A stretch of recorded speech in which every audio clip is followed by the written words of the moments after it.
अस्सलाम वालेकुम viewers, welcome to my channel. आज की वीडियो में हम पंजाब पुलिस में जूनियर क्लर्क की 228 असामियों पर अप्लाई का मुकम्मल तरीका देखेंगे। उसके लिए आपने करना क्या है, गूगल पर जाएं, ppsc.gov.pk पर सर्च करेंगे तो ऐसा इंटरफेस होगा। यहाँ पे साइड पे लिखा हुआ है ब्लैक बटन के अंदर अप्लाई नाउ, आपने इसके ऊपर क्लिक कर देना और कुछ नहीं करना, ठीक है। क्लिक करने के बाद ऐसा इंटरफेस होगा। ये सारी इंस्ट्रक्शन रीड करने के बाद नीचे वाइट बटन के अंदर लिखा हुआ I have read and understood this, इस बटन पर क्लिक करना है तो आपके पास अप्लाई का फॉर्म सामने आपके आ जाएगा, ठीक है। तो यहाँ पे सारी पोस्टें हैं जिस पोस्ट के अंदर आपने अप्लाई करना है। तो मैं कर रही हूँ जूनियर क्लर्क के अंदर, तो हम जूनियर क्लर्क के ऊपर क्लिक करेंगे। क्लिक करने के बाद हमारे पास इसका सारा क्राइटेरिया ओपन हो जाएगा, ठीक है। तो यहाँ पे हमारे पास है पोस्ट अप्लाइंग फॉर, जिस हम पोस्ट के लिए अप्लाई कर रहे हैं उस पोस्ट का नेम, डिपार्टमेंट हमारे पास आ गया, ठीक है। एडवर्टीजमेंट नंबर और क्वालिफिकेशन उन्होंने अगेन यहाँ पे बता दी है कि आप यहाँ से रीड कर सकते हैं इसकी क्वालिफिकेशन क्या है। टोटल नंबर ऑफ पोस्टें कितनी हैं, 228 हैं। पोस्टें फॉर वुमेन 34, ये सारा उन्होंने क्राइटेरिया बताया हुआ है। Age limit, eligibility, place of posting Punjab में कहीं भी हो सकती है। उसके बाद ये सारा कुछ बताने के बाद नीचे उन्होंने फ़ी भी बताई हुई है कि इसका चालान 600 का होगा। तो आपने नीचे प्रोसीड वाले बटन पर क्लिक करना, तो आप नेक्स्ट प्रोसीड कर जाएंगे। यहाँ पे आपके पास कैटेगरीज इसकी शो हो रही हैं, 6 कैटेगरीज हैं। पहली में पर्सनल प्रोफाइल, दूसरी फ़ी पेमेंट, तीसरी इमेज अपलोडेड, चौथी क्वालिफिकेशन डिटेल और पांचवी सर्विस डिटेल, छठी है सबमिशन एप्लीकेशन सबमिशन। ये 6 आप लोगों ने इसके फेजेस ये सारे आपने कंप्लीट करने हैं, फिर आपकी अप्लाई कंप्लीट होगी, ठीक है। तो आपने ये इंपोर्टेंट इंस्ट्रक्शन लिखी हुई है, ये सारी इंस्ट्रक्शन रीड कर लेनी है, कैसे अप्लाई करना है, स्टेप बाय स्टेप हर चीज़ उन्होंने बताई हुई है। ये आप लोग यहाँ से देख सकते हैं। यहाँ पे देखने के बाद आप जैसे नीचे स्क्रॉल करेंगे तो आपके पास आएगा कि अगर आपकी एप्लीकेशन में कोई मसला हो गया तो आप एडिट एप्लीकेशन के बटन पर क्लिक करके उसको आखिरी तरीके से पहले ठीक कर सकते हैं। ये ऑप्शन आपके पास अवेलेबल होगा। तो ये सारा कुछ रीड करने के बाद आप नीचे वाइट बॉक्स के अंदर क्लिक करेंगे कि ये सारी मैंने चीज़ें रीड कर ली हैं, ठीक है। फिर आप अप्लाई ऑनलाइन के बटन पे क्लिक करेंगे तो आप यहाँ पे नेक्स्ट प्रोसीड हो जाएंगे। यहाँ पे आपने जो इन्फॉर्मेशन दी थी वो आपके पास सामने आ जाएगी। जूनियर क्लर्क की, या डिपार्टमेंट आपका कौन सा है, उसकी डेट वगैरह लिखी हुई है। फिर CNSA नंबर विद डैशेस के साथ आपने अपना CNSA नंबर इंटर करना है। उसके बाद नीचे जो बॉक्स है उसके अंदर CNSA के बगैर वो भी अपना आपका ही CNSA होगा, ठीक है। फिर प्रोसीड के बटन पर क्लिक करेंगे तो आप नेक्स्ट प्रोसीड कर जाएंगे। यहाँ पे ईमेल एड्रेस देना है अपना, आपने जो आपका कंटिन्यू हो चुकी, ठीक है, बंद वगैरह ना हो, आपकी ईमेल यूज़ में हो वो देनी है। उसके बाद मोबाइल नंबर देना है। मोबाइल नंबर देने के बाद नीचे आपके पास प्रोसीड का बटन है, उस पर क्लिक करेंगे तो आप नेक्स्ट प्रोसीड हो जाएंगे, ठीक है। नेक्स्ट प्रोसीड होने के बाद ये सारी इन्फॉर्मेशन आपके पास आ रही है, ईमेल एड्रेस, मोबाइल नंबर। ये आप अपना चेंज ईमेल मोबाइल वाले बटन पर क्लिक करके इसको चेंज भी कर सकते हैं, और अगर बिल्कुल सही है तो आप वेरीफाई के बटन पर क्लिक करेंगे तो आप नेक्स्ट प्रोसीड हो जाएंगे, ठीक है।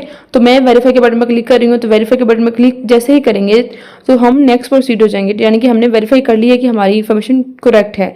उसके बाद नेक्स्ट पेज में आएंगे तो यहाँ पे जेंडर है, जेंडर फीमेल या मेल, वो आपने सेलेक्ट करना है। उसके बाद है डेट ऑफ बर्थ, ठीक है, अपनी करेक्ट डेट ऑफ बर्थ आपने इंटर करनी है जो आपकी मैट्रिकुलेशन सर्टिफिकेट पे दर्ज है, ठीक है।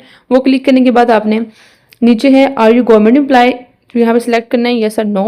उसके बाद है did you came to be a special person, तो यहाँ पे भी आपने सिलेक्ट करना है यस और नो, ठीक है। ये सारी चीज़ें आपने पढ़ते जाना है और इसको यस और नो करते जाना है, ठीक है। यस और नो करने के बाद आपने जब कंप्लीट हो गया तो प्रोसीड के बटन पर क्लिक करेंगे तो आप नेक्स्ट प्रोसीड कर जाएंगे। नेक्स्ट प्रोसीड करेंगे तो एप्लीकेंट का नेम आएगा, आपने अपना नेम इंटर करना है जो आपका करेक्ट नेम है, ठीक है। कंप्लीट नेम इंटर करेंगे जो आपकी मैट्रिकुलेशन की डिग्री के ऊपर दर्ज है। तो यहाँ पे मैं तो फर्जी इंटर कर रही हूँ डाटा सारा, ठीक है। उसके बाद रिलीजन मुस्लिम, जैसे ही मैंने सेलेक्ट किया तो इस्लाम खुद ब खुद सेलेक्ट हो जाएगा। उसके बाद CNSA जो हमने पहले दिया था वही है, इसको आपने वेरीफाई कर लेना कि बिल्कुल करेक्ट है या नहीं। उसके बाद CNSA इशू डेट जो थी CNSA के ऊपर वो दर्ज करनी है। उसके बाद एक्सपायरी डेट, ये सारा कुछ आपने इंटर कर देना है। इंटर करने के बाद फादर नेम आएगा, फादर ऑक्यूपेशन आएगा, बिजनेसमैन है या जो भी है, जो भी इनका है वो करेंगे। उसके बाद डोमिसाइल करेंगे, डोमिसाइल इशू डेट करेंगे, मार्शल स्टेटस आप अपना सेलेक्ट करेंगे, यस और नो, सिंगल है या मैरिड है। उसके बाद ये सारी चीज़ें आप यस और नो की फॉर्म में इसको सिलेक्ट करते जाएंगे, ठीक है। इनको रीड करते जाएंगे और यस और नो जो आपकी कैटेगरी आप यस में आ रहे हैं या नो में आ रहे हैं, जिस कैटेगरी में आप अप्लाई कर रहे हैं उस कैटेगरी को आप यहाँ पे क्लिक करेंगे तो यस और नो आपका सिलेक्ट हो जाएगा। तो यहाँ पे सिलेक्ट करने के बाद नीचे हम स्क्रॉल करेंगे तो नीचे हमारे पास इसके लिए प्रोसीड का बटन आएगा। तो प्रोसीड के बटन से पहले सेव इन्फॉर्मेशन का बटन आएगा। जैसे ही सेव इन्फॉर्मेशन करेंगे तो हमारी इन्फॉर्मेशन सेव हो जाएगी। इन्फॉर्मेशन सेव हो जाएगी मतलब कि प्रोसीड नहीं होगी।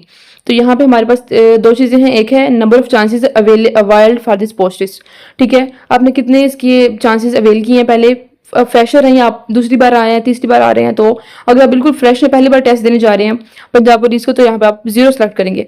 और नीचे आप अपने सेंटर फॉर रिटन टेस्ट अपने सेंटर पे खुद सेलेक्ट करना होता है। जो यहाँ पे लिस्ट के अंदर सेंटर्स दिए हुए हैं इनमें से आप अपना वो सेंटर सेलेक्ट कर सकते हैं जो आपको नज़दीक पड़ रहा हो। ठीक है, तो सेंटर सेलेक्ट करने के बाद आप सेव इन्फॉर्मेशन के बटन पर क्लिक करेंगे तो आपकी इन्फॉर्मेशन सेव हो जाएगी, प्रोसीड नहीं होगी। नेक्स्ट आपके पास प्रोसीड का बटन आएगा तो तब ही आपकी इन्फॉर्मेशन प्रोसीड होगी। यहाँ पे अगर आप अपना सेंटर बदलना चाहते हैं तो अपनी डेट से पहले पहले आप सेंटर को बदल सकते हैं। ठीक है, उसके बाद आप प्रोसीड के बटन पर क्लिक करेंगे तो नेक्स्ट प्रोसीड हो जाएंगे। ठीक है, यहाँ पे मैं प्रोसीड के बटन पर सिलेक्ट कर रही हूँ तो नेक्स्ट प्रोसीड हो गई। नेक्स्ट उन्होंने बताया हुआ है ऑनलाइन पेमेंट ऑफ फ़ी को ऑनलाइन पे करने का उन्होंने सारा मेथड बताया हुआ है कि आप कैसे कैसे पे कर सकते हैं और आपको क्या क्या उसमें प्रॉब्लम हो सकती है और उनको सही कैसे किया जा सकता है, ये सारा उन्होंने यहाँ पे बताया हुआ है। ठीक है, ये सारा कुछ रीड करने के बाद आपने नीचे इसको स्क्रॉल करते जाना है, रीड करते जाना है। ठीक है, तो यहाँ पे उन्होंने बताया हुआ कि आप ये ना समझिएगा कि फ़ी करने के बाद फ़ी पे करते ही आपका एप्लीकेशन फॉर्म कंप्लीट हो जाएगा, ऐसी बात नहीं है। फ़ी करने के बाद आपके पास 2-3 फेजेस इसकी और हैं जो फ़ी पे करेंगे तो नेक्स्ट बटन पे क्लिक करेंगे तो ही आपके पास वो नेक्स्ट उसके फेजेस शो होंगे। यानी कि फ़ी पे करने के बाद आप अपनी नेक्स्ट प्रोसीड करेंगे, नेक्स्ट पर्सनल डिटेल क्वालिफिकेशन हर चीज़ देंगे तो आपकी ये आपका अप्लाई होगा। ठीक है, यहाँ पे उन्होंने मेथड बताया हुआ है कि आप कैसे पे कर सकते हैं, एटीएम से कर सकते हैं, मोबाइल ऐप से, ये सारा कुछ। ओके व्यूअर्स, अल्लाह हाफिज़।